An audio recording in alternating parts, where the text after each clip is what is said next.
Hello and welcome to the JJ and Pug Show. It is July 17th, 2025. We are recording from the Highland Communities Podcast Studios. And we have been very intermittent in recording. Right. And so much so that I honestly forget the things that we normally would do. Like I have to refresh myself every single time. Oh, yeah. Well, it's just life gets in the way. We talked about this. It's not a personal. It's just a fun time. And the summer's all over the place with everything going on. Yeah. So. Let's get right into what we were talking about. The ESPYs. Oh, jeez. Okay. It's so good. Dude, first off, Shane Gillis, he is on a heater right now. Well, and and it's funny the way he talks. With the way he talks kind to of the mic weird. like this. He's just kind of like, I didn't want to write it, I swear, but maybe. So he's just nonchalant funny. Yeah, he's like it's like a dude. If you're having a conversation, like his stand up is like just listening to a guy have a conversation, right? And I gotta say this is the thing that I've always bothered me about the ESPYs, just in general. Those people take themselves way too seriously. I know. It's like they get all mad. There was some really the Deshaun Watson joke. Hey, guess what? Who It's earned true. that? Yeah, it's Who true. earned it? And that's the thing. Like, comedy used to be able to be like, you could say things that were true but still funny, right? Yeah. Like, people could laugh, find the humor, and look, I'm just poking. We're not going to go into it, but it did happen. Yeah, Yeah, and you know what he should have done? He should have thrown Justin Tucker as well. Right, he could have done a few different other, but then there's someone who's like, oh man, dude, his Trump alien jokes of Trump, right? It was funny. Yeah. These are just laugh, have a good time with it. I know, dude. That's the thing that kills me. It's like I don't know. I can't remember who it was. I think it was Peyton Manning. Peyton Manning made a solid joke about somebody, and then they took the camera right at the person, and the person was like this. Yeah, I'm like, dude, laugh. It's funny. Well, and that's the thing. There was a guy that talks about when comedy used to be untouchable. You could talk about anything. Yeah. Race. It didn't matter because people thought it was a funny thing. We laughed about it in the moment because that's what comedy is. It's about fun, poking fun at everybody. Yeah. Now it's everybody's so sensitive. His saying, what's that guy's name? Gillis? Shane Gillis. Yeah, right. No. The Oklahoma City Thunder guy that he references. Shea Gilgeous-Alexander. Yes, he goes, all right, everybody around is in foul trouble. And he just kind of stared. And it's like, dude, it's just true, bro. It's man. so true. They call it just laugh about it, dude. Have fun with it, Dude, I know. I swear. It's one of those things where if you're a comedian, if you take that job, I'm going to host the ESPYs, just be aware. Everybody there does not have a sense of humor. No. Everybody there takes themselves start out way that too way. seriously. At least I'm going to go through my jokes here. I realize that all you are duds. I've seen this before. Half of you are going to laugh. The other half are going to be upset because I joked about something. And let's remember, this is comedy. Let's have a little fun with it. Laugh. It's a freaking award show. First off, why are we even doing this? It's a dumb thing to begin with. I like what he shows. He goes, I'd like to welcome whoever the WNBA star is. And they show somebody goes, just kidding, that's not her. I knew you wouldn't know. Yeah, I know you don't know the And it was hilarious because it's so true. Honestly, I didn't know. I didn't know either. I was like, oh. I don't even think that was. No, I think it was his friend's wife. Yeah. And she's literally laughing the whole time. It's that's great. It's great. I love that. Dude, his tush push one where he's talking to the coach and he's like, and he goes, how'd you come with it? Well, the guy's behind me. And he goes, that's a tush push, dude. It's just, dude. But really, he is on a heater right now. He pops up on my algorithm like crazy. And it's one of those things where I'm like, how do I even ignore this? I can't. I'm going to watch it. And okay, did you see the Lee Corso bit? I don't think so. So I actually watched it. I did not watch it. I had it running. And they actually did a really cool segment on Lee Corso. Yeah. And his the August, whatever first week of football is, that's his last show. That's his last show on College Game Day, yeah. Well, so it's Kirk Herbstreit, right? Which, dude, he has been the voice of college football for my life. Bro, I know, I'm thinking back, all the NCAA games he's the announcer of all the games. Mm-hmm. But him and Lee Corso, so it's him, Pat McAfee, and then the other guy, I can't remember, he's the black guy on their group. I just can't remember his name. Oh my gosh. Of course you would say that, and of course I would blank on it. Yeah, and won the Heisman Trophy. Yes, Desmond Howard. Yes, Desmond Howard. So I had to talk myself through it.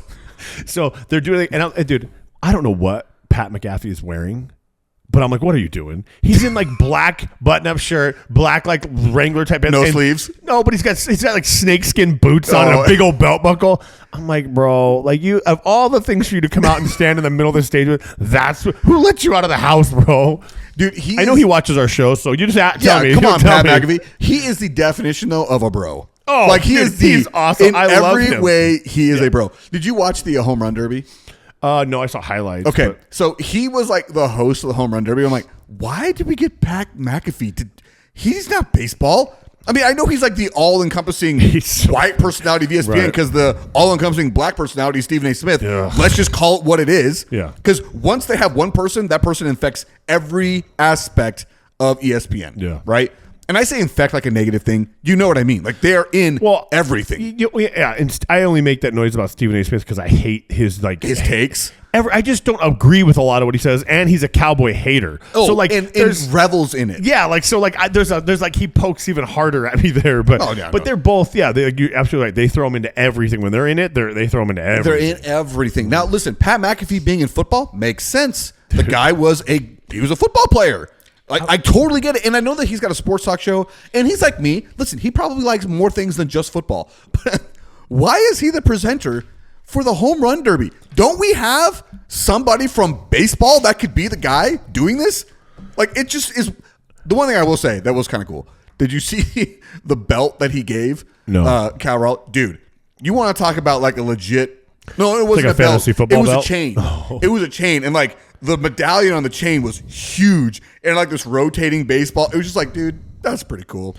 And then somebody else gave him the home run belt, like like the WWE belt type thing. I'm like, that's cool stuff, but come on, we can't have like David Ortiz doing this. That guy's a fantastic, personality for baseball. Yeah, like anybody came and talked about baseball. Yeah, You know what I mean? we have Like, tons and of baseball. runs. Like, and I say this: one of the biggest problems with baseball is we don't highlight the personalities in baseball. Well, and a lot of their announcers aren't former baseball players. There are some, but Now, they have tons of color commentators are former baseball players, but they're not like They're not engaging Pat McAfee. personalities. Exactly. Yeah, Pat no. McAfee has got a McAfee, personality. yeah. But like the baseball guys, they don't have those engaging huge personalities. They're just guys.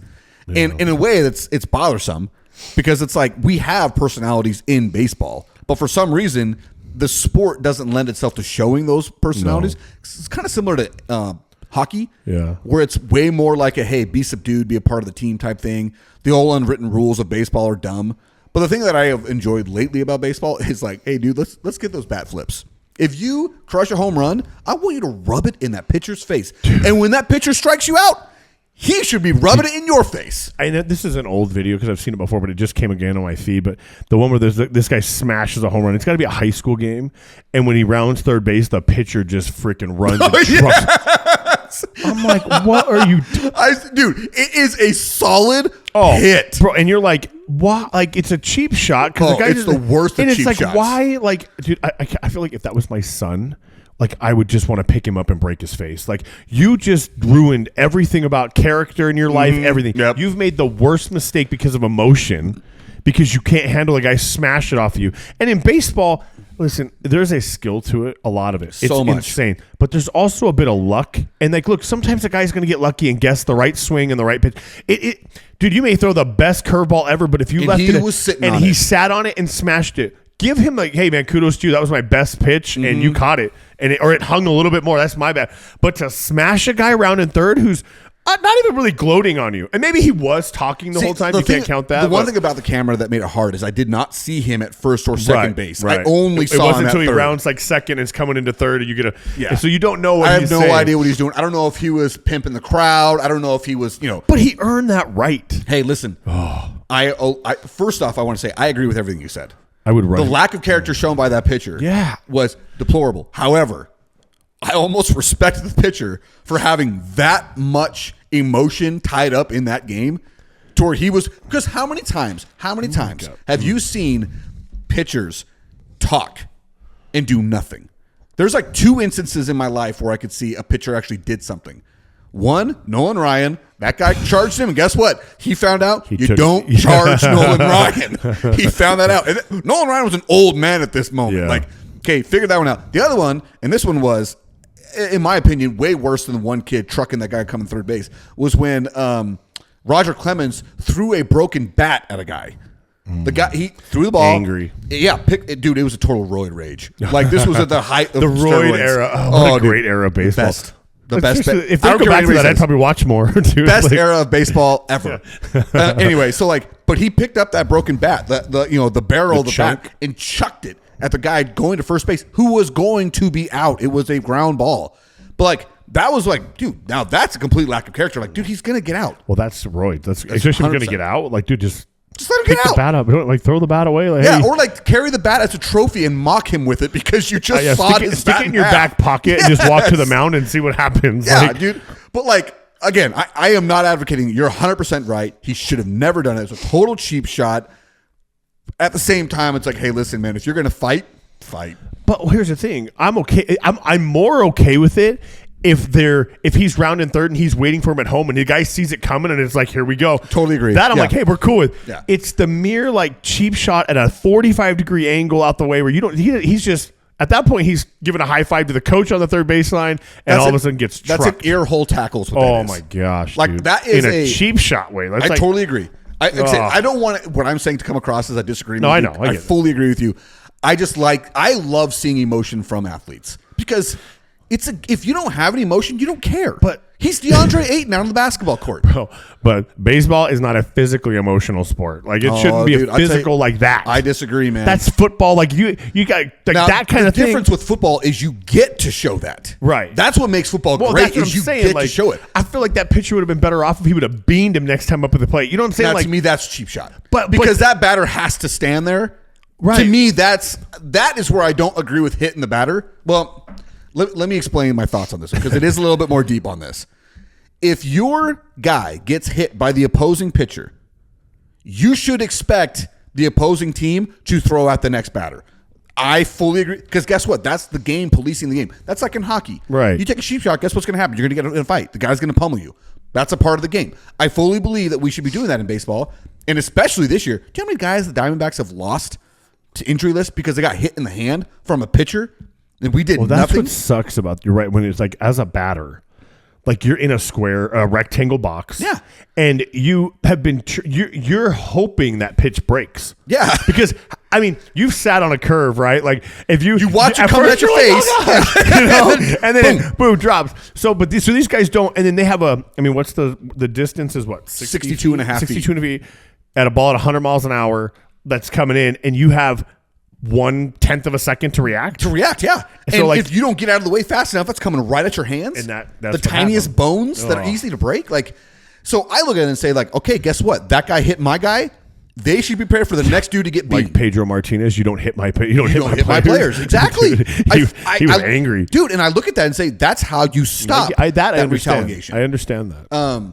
But I don't think that you, as a pitcher, if you got a problem with that guy, if he took you deep, you shouldn't go and hit him the next time. Well, I'm almost more okay with that. And then him cheap shotting him in like a tackle where you might just, and you don't have to hit him in the hands. You could throw it at his butt, dude. Like you're a pitcher. You've got you pretty know where that ball's going. I agree. More I don't agree with going for the hands, the head. I don't agree with any of that. But you could take him out where you throw a little wide behind him and his butt gets hit or his thigh. That's a hey Something buddy. on the fat. You want to, Yeah. but like what is this guy who's batting who just smashes home run gets taken out? There's no retaliation for him. He's an out. He's a right fielder. Like, what is he going to do True. to get even? Right? No, and listen, I keep feeling like I'm like advocating. No, for that pitcher. we understand what you're saying. But I'm just saying, I think that one, the cheap shot was a cheap shot, exactly what it was. You're right. The guy should have been waiting at home base, waiting. Let's go. Now, once you cross, guess what? You ran Right your on, mouth. baby. You ran your mouth to all three bases. I want you to run it right I'm here. waiting right here I'm for you. waiting. Yes. You know, clear But- the benches. I don't care at that point. Clearly, that was one of the moment where like the emotion took Okay, over. so play coach real quick. Okay, but hold on. I gotta finish. finish my thing. Sorry. Right. When you said like it's not an emotional game, the problem with baseball is you don't get to take out your emotion like in football. Like in football, if this guy did something, you better watch out for the next play because I'm coming at you, and it's legal. I can hit you as hard as I can. Right, so you can direct your emotion at somebody. Yes. The problem is in baseball, you can don't be get to. emotional, but I don't feel like you have the right to take it out on people in baseball. So this was a I'll say like a rule change that was submitted by a baseball player today. Let you know this guy's nickname is the Panda Bear because he's huge and a white. He's a big white dude. His name is Pete Alonso. He's the first baseman for the New York Mets. And he came up and he said, listen, we need to have a rule like in hockey. I can fight you one-on-one. No more benches clearing. No more bullpen coming from the outfield. No, listen, I got a problem with you. I should be able to fight you one-on-one. And then when it goes to the ground, they stop it. The Hey, stops it and it's over. over. So now, the commentary I heard was obviously it's easy for this guy to say that. He's one of the biggest guys in baseball. Like, yeah, sure he's going to say that. I fully agree. But I I would be fully way agree with behind him. that, and the fan base would go crazy Yes. for it. That's why people like hockey. Yes. It's mano a mano. You're gonna do something dumb. I'm calling you out. It's the UFC. We're like, we're fighting in the middle of the ring. We're gonna swing off until somebody goes Totally down. agree. Because that's what brings even those of us who do not give a crap about hockey into hockey. Right. We all love that about hockey. Violence brings people together. Why do you think the UFC is a thing? I know. We Listen, like to see it. It's because boxing. it's primitive. It's something from like back in the day. We didn't have all these guns.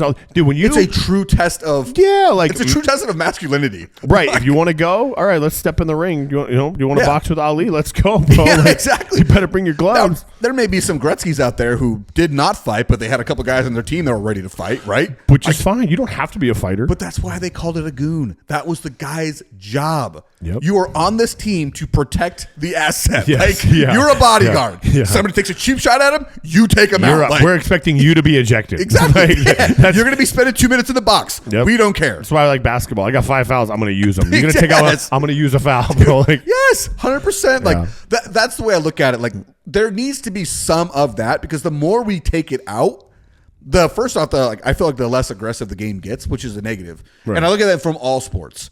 All sports, you have to have some form of aggression. Like you got to be able to have that. Because again, where I said it before. Otherwise, we got a bunch of DeAndre Ayton's playing basketball, and nobody wants that. he's going to the Lakers. Yeah, he's on the Lakers now. Good luck with that, boys. Yeah, good luck. I There'd be loved nothing- Booker's comment about it. I can't remember what it said, but it was a good bash on Ayton. Was it? Oh, Yeah, enjoy a 7-footer that plays soft and is only around half the season. Something to those like extent where it was just a total like, oh, that's what he gets to. Pretty sure it wasn't AI because knowing Well, Booker, it could he be. doesn't say crap. It could have been, dude. Who knows? I don't. Yeah. The I internet's so would've full of loved it, AI though. anymore. It's nuts. Oh, dude, everything. I'm all like, I don't even. I never used to believe most of what I see. Now I'm like, man, that's probably fake. There's no way. Now, dude, I had to question the flooding in all those places because I'm like, is this real? I don't know. Like, did you see the AI one out of New York? Oh, No. 3 days ago, New York flooded, and it shows like water in the subways and all that. And you see the comments are like, oh, I live in New York. This is nowhere never happened. But like AI is just getting out of control. Dude, it really is. Especially if you're online a lot, it is you just impossible. yeah. Okay, so I wanted to I feel like I explained my whole thing. You did. But from the coach's perspective, you're saying So from coach as a standpoint. coach Okay. of the kid, the pitcher, what is your action, discipline, or whatever you do at that point? And let's just say, I don't know where they were at in the game. Let's just say it was a halfway through the season type thing, right? And you're a decent team. So you got a shot at going to the playoffs maybe this or whatever. is my best pitcher. Yeah, whatever. What is your action as a coach? So whatever, because first off, there's going to be discipline from above you, right? Either the school administration, here it's called AIA, Arizona Interscholastic, Athletics, whatever the upper Echelon. yeah, whatever that discipline is, I'm adding on to it. No. So tell me what you think. So if the top is, okay, this guy's suspended for his next week. I don't know what it is. He's honestly probably suspended a game. Which isn't enough. It's not enough. But okay, let's just say they go 3. I think like I would let them do the suspension part. But dude, I would own him for the next week in practice. Dude, he is running. He is not going to even get. He'll get a water break when he needs it. And when I water's for when you're thirsty. Water makes you weak, Water boy. makes you weak. That's what that whole speech we go because. I want him to never, ever, ever, ever. As a coach, I feel like that is your job is to teach them how to battle adversity and how when things don't go your way, we don't throw a fit. Mm-hmm. We don't act out of emotion. You sit back, especially as a grown man. You sit back and you figure it out and you learn how to win another way. But dude, I would not. I mean, he would never forget that week of practice where he would tell his grandkids about it later. Yeah. Hey, when they messed up. Does that make sense? No, I totally get it. I don't know what that would be because baseball conditioning is weird. Like, No, it's the same. It's Well, pole, so we call it poles. You had to run foul pole to foul pole. Right. So, and that, depending on your baseball field, could be right, more but than that's 100 just yards. jogging. Like, I mean, in football, it was like up, downs. It was all this other stuff, right? So like, I felt like there was a full body workout, and that's what I would shoot for. Yeah. It wouldn't be him just running back and forth because he may be a guy that's a runner. I'm like, nope. I'm gonna make sure every part of your body hurts. Yeah, everything. absolutely. It would be pole to pole, each pole 10 burpees, pole to pole, each pole 10 burpees. I wish I could do like the military. I was watching The Guardian last night, which is a great movie, by the way. I forget how good Ashton Kutcher, Kevin Costner. That's like the why can't I think of it? Coast Guard. Coast Guard. Yeah, Yes. yeah, the Coast Guard rescue. Great. Yeah. It's a great movie, right? Yeah. But there's a part where he shows up late to school, I guess, from the weekend. Yeah. And they keep the class up for 36 hours working, and he just sits and watches them work the whole time. And I've been a part of that in in an atmosphere where I had to let somebody sit and watch while the rest of the class was punished. Torture.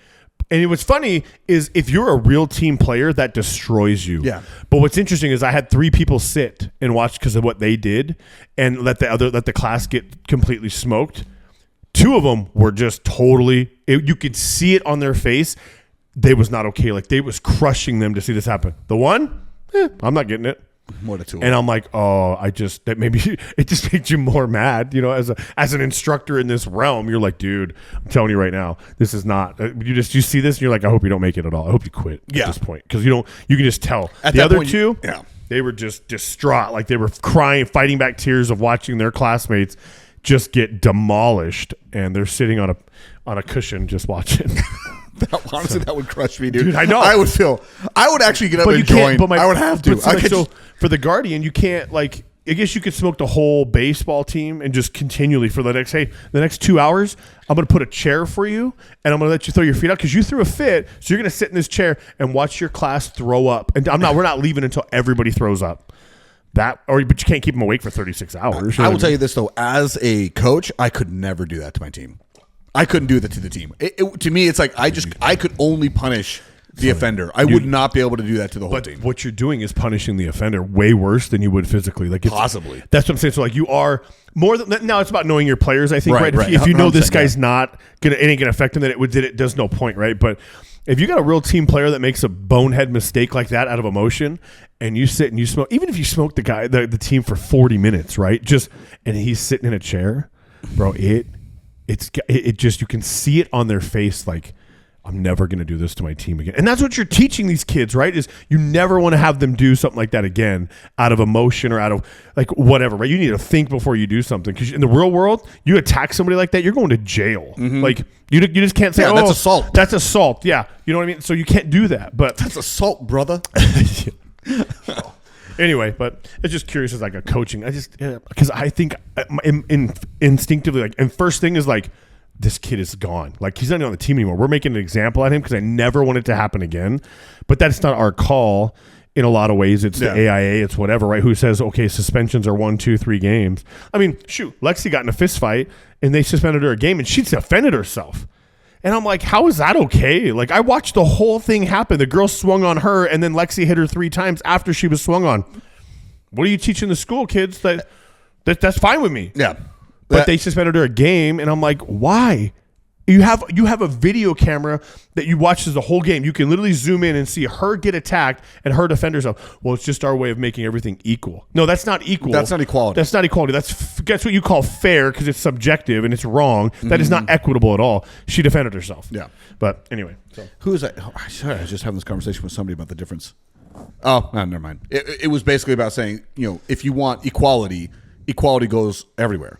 And we've had that conversation a couple of times. Especially in sports. I was just watching a thing about women's pay and men's pay in sports, and particularly the Women's World Cup versus the Men's World Cup. Hey, listen, you get a percentage of revenue. Yeah. You know how much the World Cup women's players get? 22% of the revenue they get. You know how much the men's cup gets? Probably 7. far less. I was going to say, but 7. Also I know the revenue is you're talking 133 million of revenue on the girls' side. $2 billion on the men's side, right? But they're screaming equality, and we're like, well, hold on. You want equality? You're really going to be outmatched. You are getting way over. Yeah, we're going to bring you down then if you want equality, because we're not going to pay them 22% of the revenue. So we'll just bring you down to the 7%. You ain't going to want that. Yeah, no. I say equality is such a tricky word. It's just subjective. It's such a tricky and word. It's only played when people want it to be played, like that fits their benefit, their need. Because you really don't want. There's guys. I love some of these podcasts you really listen to, and it'll be 1 or 2 guys, and it's a group panel of just young girls, because it's never any older girls. It's all young girls, because they're unfortunately stuck in social media. They think they know what they know, and they don't. Yeah. And you want equality? Why don't you sign up for the draft? Well, women shouldn't have. Well, hold on. Yeah, you said equality. You want equality. You think then it's everything. You can't say no. We want it here, not here. And these girls are like, you just watch their brain, the little brains they have, smoking. Like they just can't figure out that you're making the sense of this. When we've been told we need equality. You don't really want equality. No, equality is it. I have a hard time saying this without it sounding wrong. It is such a dangerous word. Yeah. Because, and we've said this a million times, we are not equal. Now, we have lots of equal things that should be equal, right? Like equal freedom, right? Equal rights. Those are things that should be real. But we are not equal. Men and women are not the same. we never will be the same. No matter what the law says, we are not the same, right? And I almost feel like it's this evil, I call it agenda that makes it sound, we're talking about like some great conspiracy, but like it really is, what's the word I'm looking for? It is bad. It is bad to want pure equality across the board because that is not equitable. No, like, it's not. It's one. Jason, would you ever be able to give birth to a child? Well, if you ask some doctors, maybe. I mean, if you ask Arnold Schwarzenegger, I watched him do it on TV. No, absolutely not. Right? So right there, there is a clear delineation of the difference. Like, I cannot do what a woman can do. I can't. No matter what medical procedure I get, does not matter. I will not be giving birth. You're not popping a baby out. Not happening, right? Not happening. The exact same thing. Can a woman get pregnant without a man? Without male biology. Without some part of a male. Being the DNA, the semen, whatever. Right. You can't. Can't do it. We're not asexual creatures. Right. It is impossible. So right there, okay, we clearly are different also. If you want to take this into a really sticky area of transgender sports, no matter what, it will never be equal. No matter what. Because there is a clear biological difference. Now, does that mean that the male will always be better? No, that doesn't mean it's always going to be better. But that means he's already got a leg up, right? Already got a leg up. And it's especially in like any kind of athletic sport, right? Now, I think like if you want to play the game of like women and men in the same sport, right? Like pool. Like a rifle shooting game. Right, okay, yeah. A rifle shooting sport, right? Like, or archery. These are things where, look, there's not like a physical aspect. It's aiming. It's things that everybody can learn to do. But when we're talking about physicality and like, we're talking about swimming, football, swimming, softball, things that basketball, make your body, where the athleticism of the human body comes into play. Sorry, you'll never convince me. It's just never going to happen. The men will always be superior. And it's not because women are lesser. Mm-hmm. They're just different. So I listened to this whole podcast about, it's from Pablo Torre. You know who Pablo Torre is? No. He used to be on ESPN. He has got his podcast called Pablo Torre Finds Out. And he really is just like an investigative journalist type thing. And it doesn't need to be anything big. Lots of times it's little tiny stories. It's just things that he's interested in. And one of the ones he did was on transgender sports. And there was this girl in Ohio, boy, identifying as a girl. Somebody identifying as a girl. Right. Okay. Who had gone through a lot of the testosterone like replacement, different hormone blockers, blah, blah, blah. And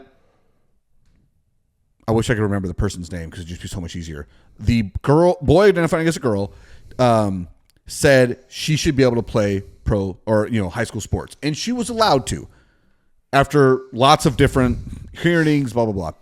And their whole thing was about how she was a terrible athlete. Like, it doesn't matter if she can play or not because she's not any good. So obviously she doesn't have this inherent ability more so than the other biological girls. But my point, the thing that I was thinking was like, but what about the girl that didn't make the team? Because of a guy. Because of that. Like, I heard this argument and I wanted to listen to it. And I really was trying to be like fair in my brain. I'm like, am I automatically just dismissing this because of my already strong beliefs and feelings?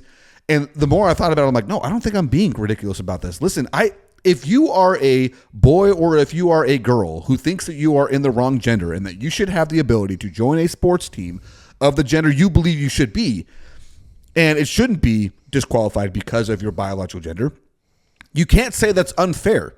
And the reason why I say this is because what if you're just not good enough? If you were, let's say if you were a boy, thinks that you were a girl, tried out for the boys' softball team, baseball team, volleyball team, whatever it is, and you didn't make it. You say, oh, it's because I'm not a boy. It's like, no, it's because you weren't good enough. Yeah. And it shouldn't be. It doesn't matter. What if I wasn't better than you and I didn't make it either? It's not unfair to me. Yeah. Listen, sports is a meritocracy. If you're good enough, you'll play. That's the facts. Yeah. And the reason why we have boys and girls sports in high school and in junior high and in college is because there is a huge physical difference between the two. That's not...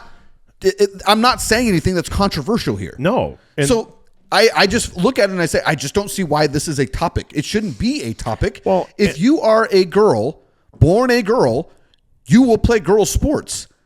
If you are a girl, born a girl, and thinks that you are a boy, good luck joining the boys team. Good luck. You're not going to make it. You're not going to make it unless you are at a school of 6 people. Yeah. And I know that sounds extremely sexist. I'm not trying to be. No, it's not. But It's if you are a boy, born a boy, who believes you are a girl, chances you make the girls' team is way greater. Way higher. Way greater, especially the older you get. In the, like, let's say, again, you and I both have a strong belief that hormone blockers should not be a thing. No. Especially to children. Not 100%. Even close. You should not be allowed to do that. That is insane to think that we won't go down that road. We've already done it. Yeah. But like, even if you started doing those at 15 years old, by the time you're 17 years old, which is supposed to be a 2-year, they're supposed to be on it for 2 years or whatever, I guess, from this rule in Ohio, you've already gone through the majority of puberty. You're already going to be bigger and stronger than the girls on the team. Anyway, I think it's ridiculous. Well, it's dumb. It shouldn't be that way. But the world, I think the way you get rid of the whole transgender athlete movement is you take professional athletes, LeBron James and stuff, and you say, okay, I'm going to identify as a woman now, and I'm going to go play, and watch them single-handedly destroy what they're doing. Like, it didn't matter. Even a men's volleyball team, if you say that you take the best men's volleyball team in college and they all identify as female and they start playing against the women, they are going to get just hammered. I was watching this thing, and it was kind of about that, right? It was a reel on it, but it was 2 guys, 2 college-level volleyball players hitting the ball. All they're doing is hitting the ball over to a female on the other side. Dude, she couldn't. Maybe return 1 out of every 10 directly at her, she could actually dig back into play. Yeah. The rest, no way. They're just too much. And that's not to say she's weaker than them. It's just different. And that's why I don't understand why people get so wrapped up in this. Well, you're making it seem like they're less than you. No, I'm not. They're just different. Yeah. Because, again, we've already talked about there are things that women can do that I cannot do. Like, and it's not just even physical stuff. There's a lot of mental and emotional things. The way that women look at things, I don't look at it that way. No, men and if all women looked at things the way that men would, we'd have some problems in this society, and vice versa. Right. Like, there's a reason why we are different. Because if we are the same, this doesn't work. Like, we need the differences. We need the contrasts. Like, a child growing up in a single family home has a much, what's the word? I'm trying to remember like the statistics. Their chances of having like we'll call it a quote normal adulthood are way less than a child that grows up in a 2-parent household. Right. You know, with each gender represented because they give them those contrasts that they need. And I'm saying that without looking at the data. If we bring this back you're up, not wrong, though. No, I'm you're gonna have to bring. right. I know. I just hate it when people spout crap off without actually saying. But hey, we've talked about it before. That's the thing. Like, you can pull up another episode. We've talked about this where we hit the stats on it. You're absolutely right. It is statistically accurate to say a 2-person home, a male and female home, you're more likely to be successful than if you're being raised by a dad only or a mom only. It's not sexist. It's literally just having a 2-person home of a male and a female. It is what it is. Like, people can be mad all day long, but that's the reality. So, for you growing up, obviously you would go to your dad with some problems you had. Yeah. And you go to your mom with others. Right? Yeah. 100% true. I mean, my family's a little bit different because my dad was so chill. My mom was just, I went to my mom for a lot. But there were things as a male you talk to your dad about. Yeah. Just because I can't go to my mom and say, hey, I'm getting these kind of feelings and this has happened to me in the morning. Like, she's not going to be able to. She knows what I'm talking about, but she can't be like, she didn't relate. She go to dad and talk about that when you're 13 or 12, right? And you're trying to figure stuff out, or your older brother or somebody. The point is, you're not going to a female for those things, as they're not coming to me when my daughters didn't come to me when they start their period. No, and say, hey, Dad, what do I do? Why do I feel like this? I don't know, because you're bleeding for a week and it's pure evil because you don't die. I don't know. Because it doesn't make any biological sense that you can do this for a week. I have no idea. So, but they don't come to me and say, hey, can you? All I do, they go to mom, and that's the way they should. Because again, it's not that makes me lesser than them. It's just I don't know. Different. Yeah, you're different. You have different viewpoints, different experiences. Now, to say all that, like for all of you who are single parents, I wish the best of luck to you. Like, I don't want to knock on them. No, and sometimes that's just the way it happens. I mean, we've had our, we've done a bit on. Here's the thing.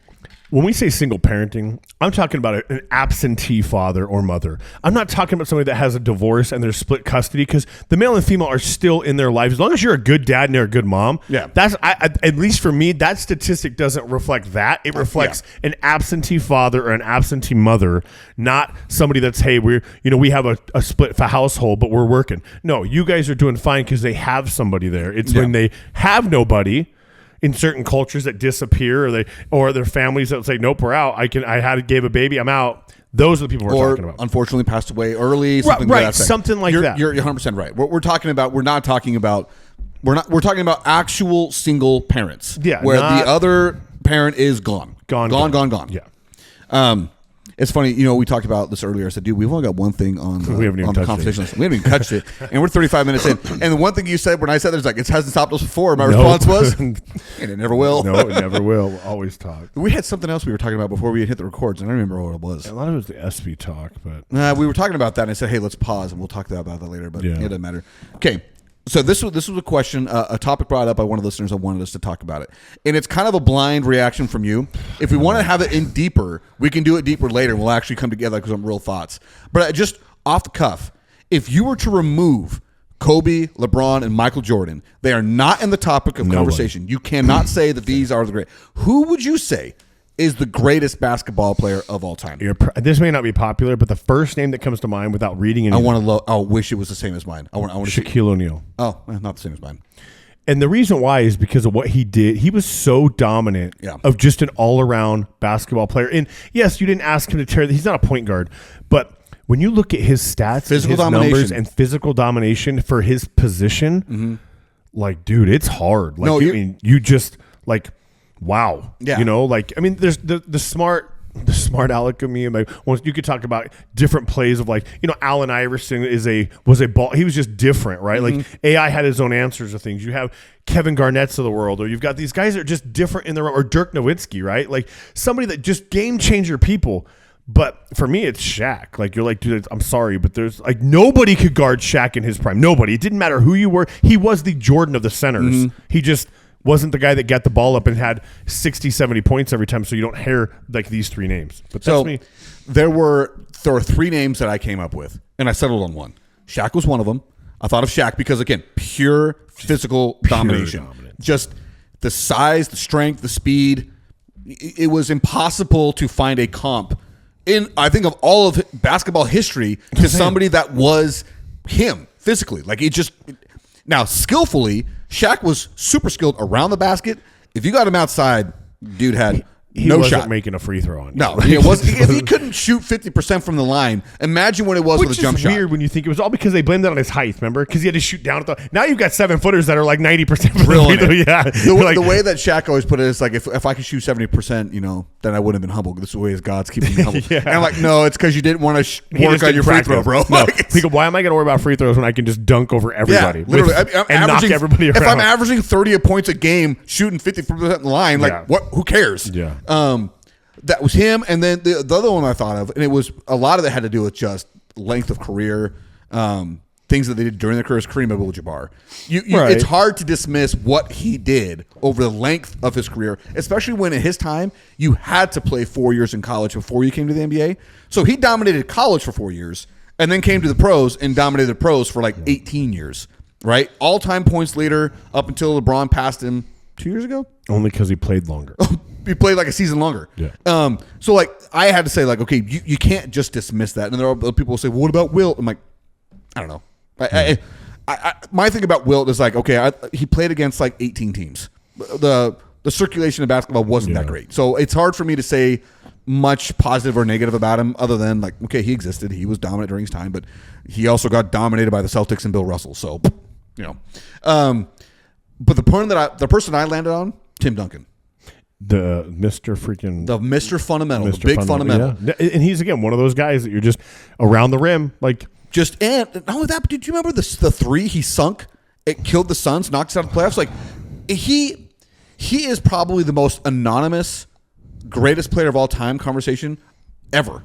Nobody ever talks about him because he never talked about himself. He has no personality outside of being on the basketball court. What's the first thing you think of? What's the first shot or play or whatever you think of when you hear the name Tim Duncan? I think of that three-pointer against the Suns. I think of a turnaround bank shot. Oh, yeah. Every freaking bank shot. That's the first shot that when you said Tim Duncan, like, I'm when you think of like Tim Duncan moves, bank shot. Bank shot. Like bank shot. He lived off the glass. Yeah. like if you were to go to his NBA 2K page, like his tendencies, and if you go down to use the glass, it's got to be 100. Yeah. There's no way it's not 100. Yeah. Like, that guy was That guy was, again, the big fundamental. Everything that guy did was what coaches preach and preach and preach. The fundamentals. Nobody does still. Nobody does. But he was perfected it. Just money off the glass. So dude. the reason why I said him, okay, when you think about him, when you think about his teammates, was Tony Parker ever a superstar? He was an all-star. Maybe a couple of times. I don't even know how many times he was an all-star. Manu Ginobili, superstar. 6 man of the year. 6 man of the year. Hated him. Mr. Ginobili flop. Dude, he ruined basketball. He totally did. We pinned all of it on him. Absolutely. But like, he still had 5 championships. Yeah. 5. He got one in 1997, 99. With the Admiral, when he was probably on the bench. It was in 1999 when the Admiral was at the end of his career, right? He was another one, dude. Like, just a great... But that's what I'm talking about. That's why Shaq. You talk about guys like the Admiral that he had to play against, and he would Patrick Ewings. These guys. What's that? Hakeem Olajuwon. Yep. Dikembe Mutombo. These are guys that like Shaq dominated. He did. Like, but Shaq didn't win any. I mean, Tim Duncan got one before Shaq did. Right. And the only reason why I landed on Timmy over Shaq is because Shaq had Kobe, and then he had Dwayne Wade. Like, we're talking about 2 of the greatest shooting guards in basketball history. And for you, the second greatest player of all time. Right. So, like, that's where I think Shaq. Not because I don't, again, physical marvel. We've already said it. Nobody's as physically dominant as he was. But I looked at it and said, hey, his teammates, the players he played with, the championships he got were with some of the greatest of all time. And he still has 1 less than Tim. Tim Duncan has got 5 championships. He beat the Heat when it was Chris Bosh, LeBron James, Dwayne Wade. His Spurs beat him. Like, that's something we don't talk about. That guy had 5 rings over the course of his career. He had like 2 dominant runs. Like, he's like the Tom Brady of the NBA, where it's like, how did this guy string this much success for this long? Like, and some of it is because his game was not melded to his athleticism. It was the big fundamental. The guy just did what was needed. And it's hard for me to say as a Phoenix Suns fan, because there is one team that stood in the Suns' way during the 7-second Every era. freaking And it was time. always the Spurs. Always the Spurs. And the Lakers didn't help. No, the Spurs were the problem. No, they didn't help. But during our dominant run, it was the Spurs. Yeah, it was the Spurs. I remember, dude.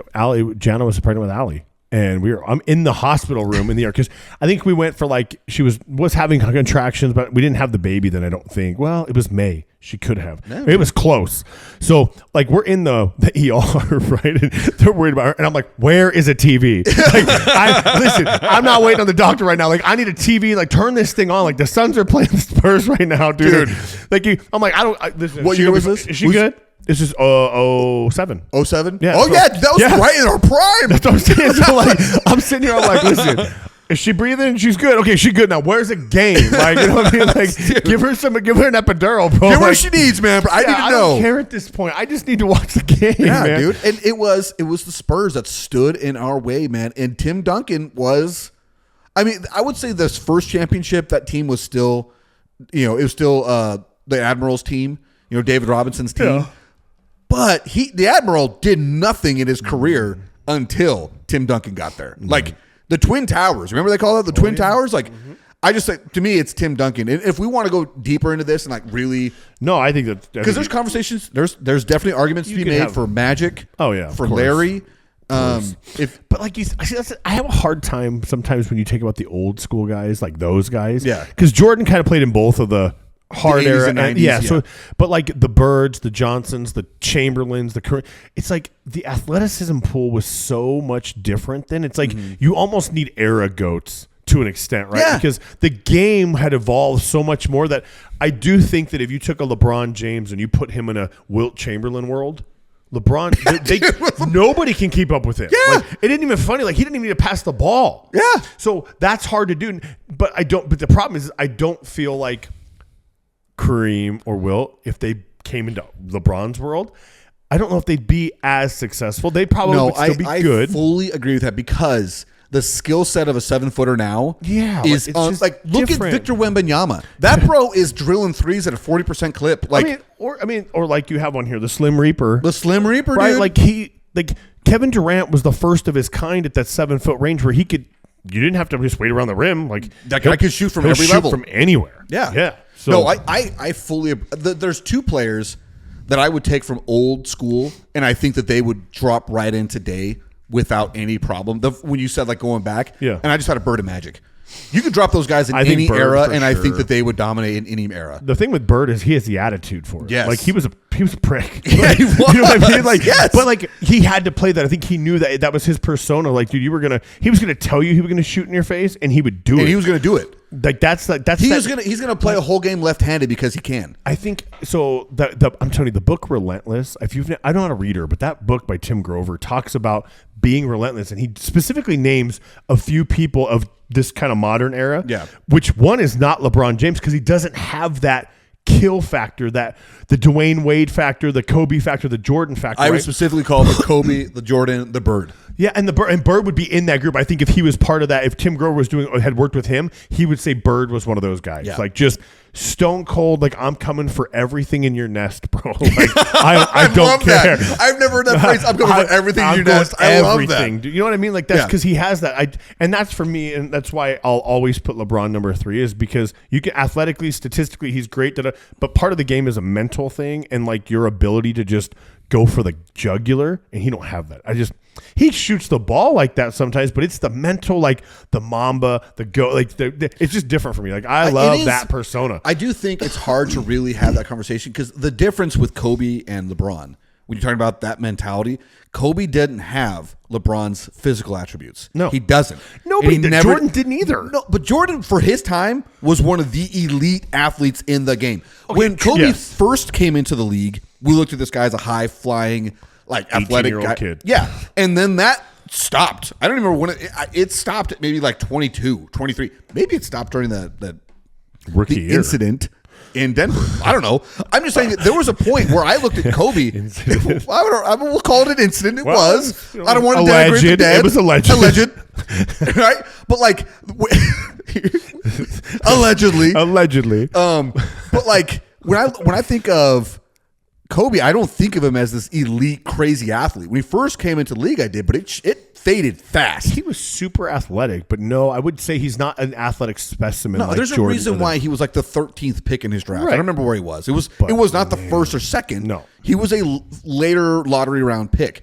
Michael Jordan was an athletic freak from the start, as well as LeBron James. But the difference with Michael Jordan is, and we've all heard the stories about how you don't poke the bear.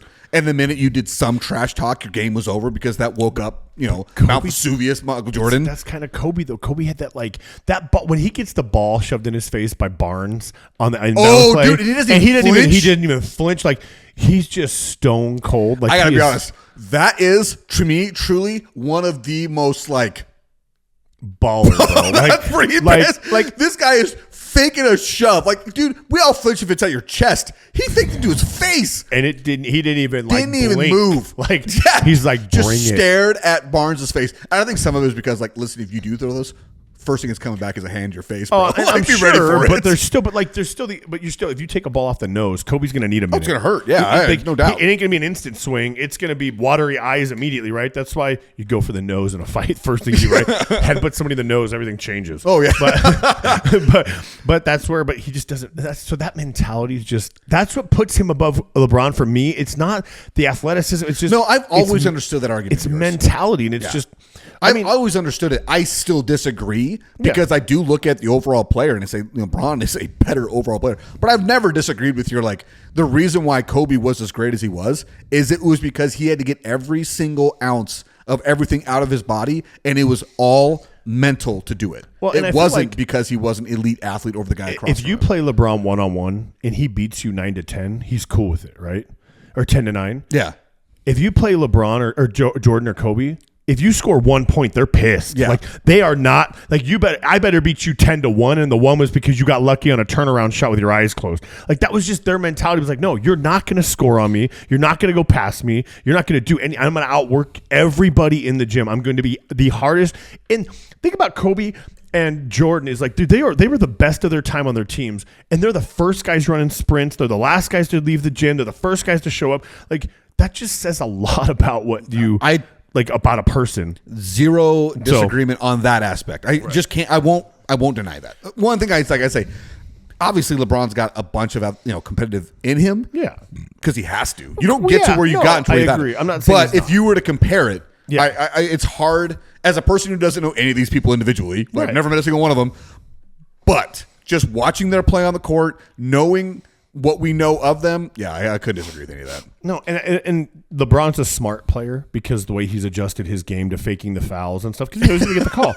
But we talk about that. He's playing the game. But if you also look at his 3-point percentage, it has increased almost every year of his career. So that's an aspect of his game. It's like, hey, listen, this is a new game we're playing in. I got to have an outside shot. Mm-hmm. I got to have an outside shot. So that all being said, I'm not knocking. LeBron is one of the greatest players to ever play. There's no arguing that. One of the things that I always thought would kill LeBron, this was back in 2010, 11, 12, those Heat years. I always figured his dominant run would end because he didn't have an outside shot. Yeah. He wasn't going to play for 20 years because, like all great athletic freaks, once the athleticism is gone, Shaq, you are no longer able to play in that game. Once you're no longer physically better than everybody, you can't play anymore.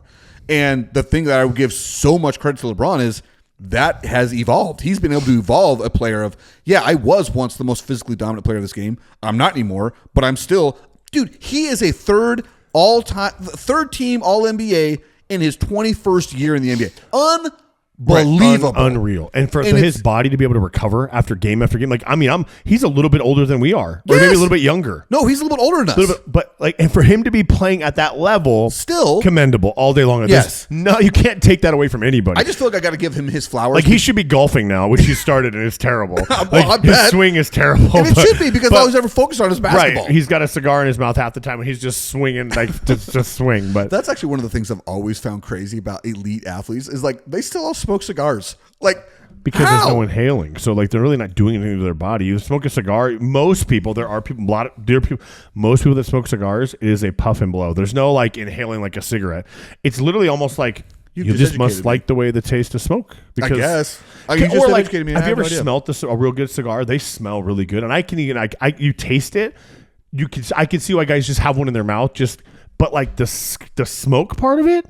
It ain't for. I don't know, bro. I've tried it. It's not for me. It's just not. Even whether you're in a cigar bar or a golf course, whatever. It's I don't know what's your purpose here. You watched Parks and Rec, right?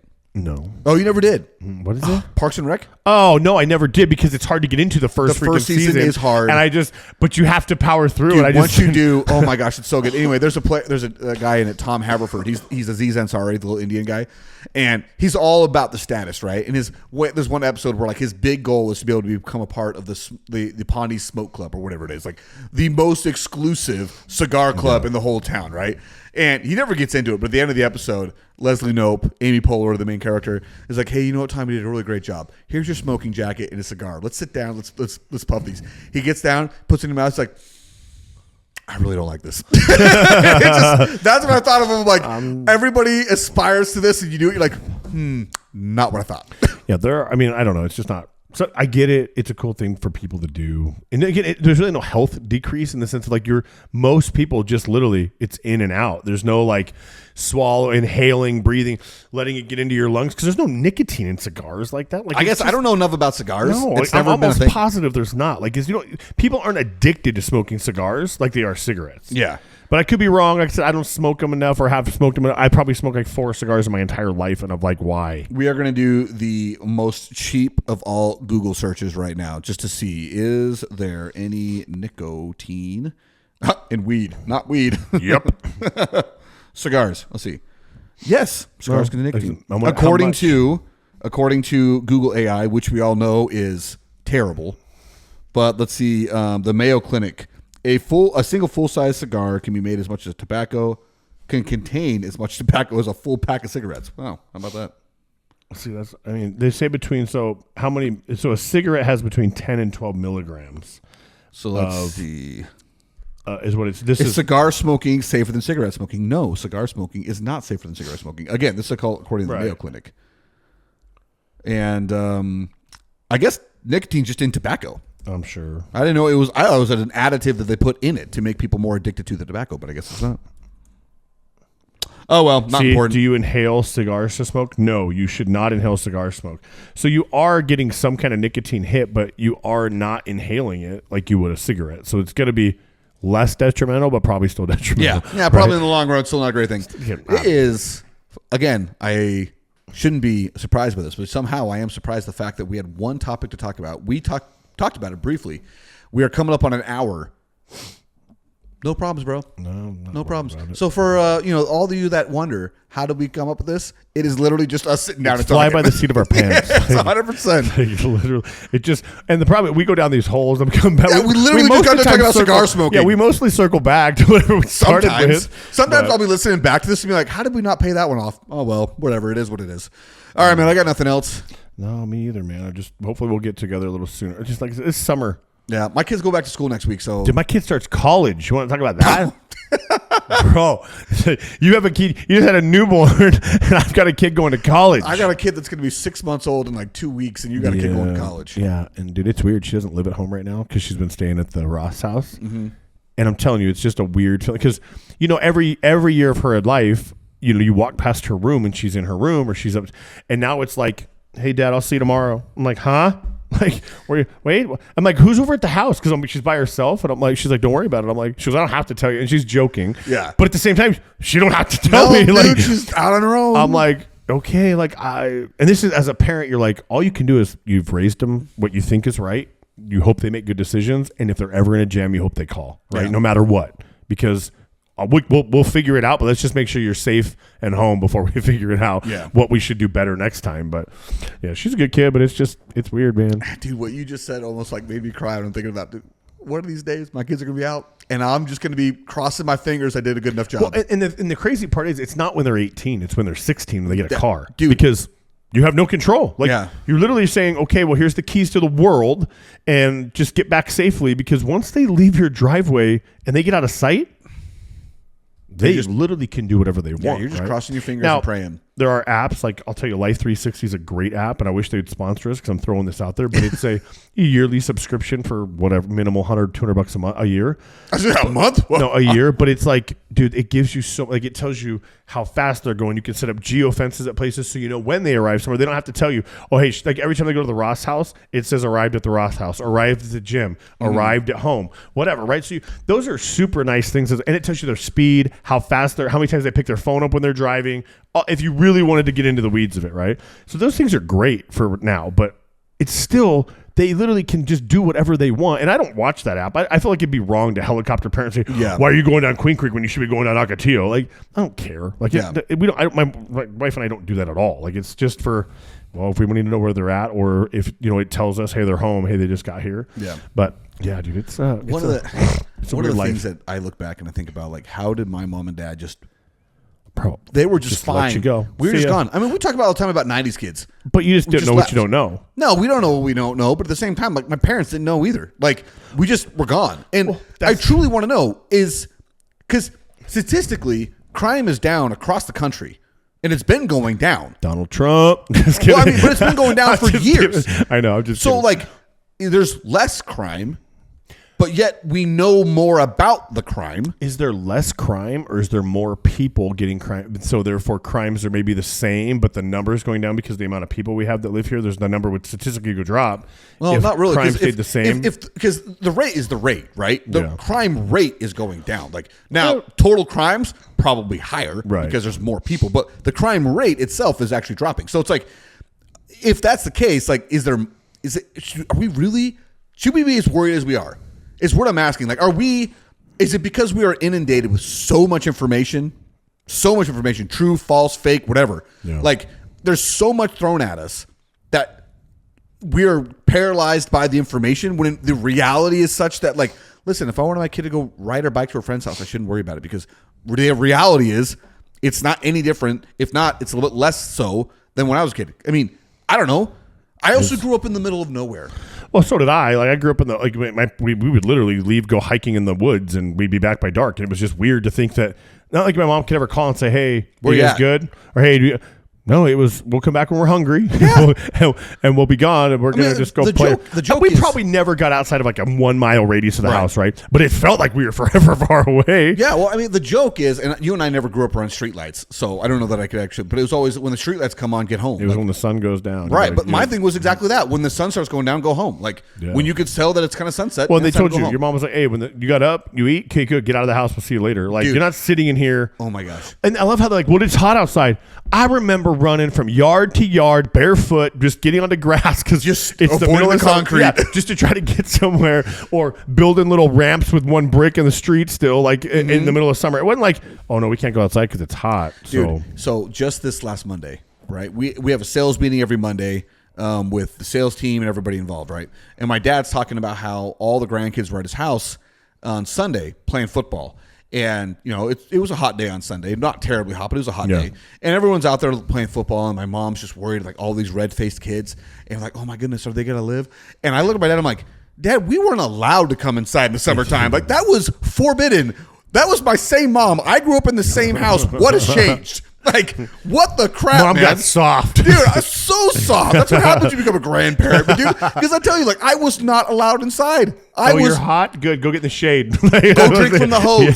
Like, yeah, that was it. Like, it was funny because both of my brothers started cracking up. They're like, that's true. What the heck? I was like, I grew up in that house. Just let it run first so it don't burn your lips. Because I get the cold water. Make sure the water cycles. Don't get that first bit of water out of there, dude. Because that first bit will freaking scald your mouth. Dude, you can literally close your eyes right now and taste hose water. I know. Like that rubber taste, dude, of just hose water. The flow. Yeah. You just feel like drinking from a big drinking fountain. Oh, it was great. I would do it now. I don't even care. I have no qualms with it. No problems. I also grew up on a well, so it's a little bit different for me. So did I. I had a well for a long time. So so the water was better. I grew up down here till 3rd grade, and then we went up there, and there was a well. So, I mean, the water was different then, but still, like, the hose water still tastes like hose. Still tastes like a hose. The hose is still the hose, dude. Because I had more minerals or better water flavor. It didn't matter. It was still covered in rubber. Still coming out of a hot hose, dude. Oh, my gosh, man. But it really is one of those things where I just think, like, it's just... I don't know why, but I do feel for my kids when it's like a hot day. Although yesterday, dude, I was wanting to push my kids out. I don't think it got to 90 yesterday. It was so nice. I was in Casa Grande most of the day yesterday, and I kept looking at my truck, and it never got over 85 out there. According to my truck's temperature should have been gauge. golfing. Dude, 85 on July 16th? That's got to be a record. That's got to be the lowest high temperature ever recorded in Arizona. I don't know. Oh, I think it was actually warmer. I think it was like 100 degrees yesterday or something, but it wasn't like I know out here it was not. When I got home, it was 88. Like, that's insane. You open your windows and just put a fan on the window? Bro, yeah, dude, I was outside, man. Like, I had the windows down when I was out working. Like, barbecue? No, dude. I wish I could have barbecue. I'm still trying to not barbecue. Yeah. How's it going? Not great. Not great, man. Once our little commitment time ended up, you just not been right great. Off the wagon. Oh, dude, I was telling my wife, I'm like, all right, it's time to, I got to jump back on and do something hardcore. Do. Yes. It's the accountability that was good. And that's why I kept paying. That's why I don't need to. And that's why when I go into show prep, I pay because I know what they're going to have me do. I have all the stuff still. Yes. But it doesn't matter. It's that knowing every week I have to check in with somebody and say, hey, here's where I'm at. Yep. And then the defeat of shame of like, I didn't do it. I'm up a pound. Yeah, whatever. I was telling, the thing I will say about my wife, like to my wife that I said to her is like, I really do. I feel different. I know I look different. Oh, yeah, my biggest complaint and my biggest problem area has always been my stomach. Yeah. Right? And that is the hardest thing because that is where you got to tell yourself, nope, no ice cream tonight. No ice cream tonight. Yeah. You got to tell yourself, sorry, man, can't have that bread with that burger. Yeah. Or just have the bottom bun only. Like there's certain things you could compromise, but even then it's. I've gotten so okay with In-N-Out lettuce wraps, bro. Oh, they're freaking great. If I'm going In-N-Out, bro, I don't care. Their bread is so good. I don't care. I'm having 2 double doubles for like nope. Dude, it's going down. I've also got to the point now when I eat 2 double doubles is not enough at all. Isn't that weird? It is. It is weird. Like I'm like, listen, I could throw down 4 of these and I think I'd still be hungry. It is crazy, dude. Oh, we got to go to Amici Pizza. Yes, we got to try out that pizza place you're talking delicious, about. Dude. They're one of my favorite things there actually is their crinkle cut French fries are. Really? They're not battered, but they just are different. There's something about them. Something they do is different, and dude, they come out and you're like, dude, this I would come here for the fries. Like their pizza's really good. We had their wings; they were good. Their garlic knots, I think, were okay. But We just went in there Dude, one time I on a love whim. some garlic nuts. Oh my gosh, I love some garlic They nuts. were, but yeah, I'm telling you, yeah, Amici pizza. Dude, of course we got to talk about this, and it's just a little bit past lunchtime. Yeah, I know I'm hungry. I need to get back. I gotta go back see Allie too. Ugh. Oh, and you got to go to sleep, dude. All right, man. Yep. Don't breathe. Breed. We did screw that up last time, and we Yeah, did we not did. fix it. So it just sounds really foolish.